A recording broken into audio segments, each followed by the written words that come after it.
Il y a urgence. De nombreuses personnes remarquent une fracture croissante entre le monde de la science, le monde de la recherche et le reste de la société. Cette fracture peut avoir des conséquences. Par exemple, elle peut conduire les citoyens à se méfier un peu des demandes des chercheurs pour un financement accru de la recherche publique. S'il n'y a pas ce financement accru, les chercheurs vont se tourner vers des sources privées, des sources qui viennent de l'entreprise privée, du monde de la recherche industrielle.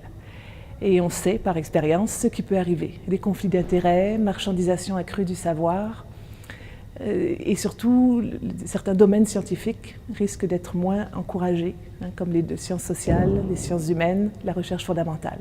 Est-ce que c'est vraiment là la science que nous voulons? Pas forcément.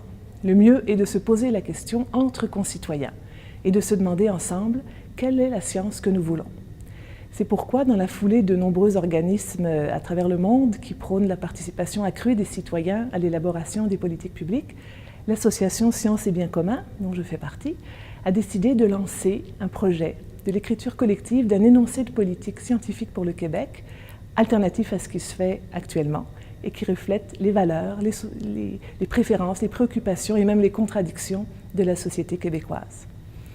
Cet énoncé de politique va couvrir différents thèmes qui sont bien présentés dans le site internet. Donc je vous invite à venir dire ce que vous avez à dire sur la science, exprimer sur la science ce que vous voulez, et grâce à tous les outils que nous offrons sur le site internet.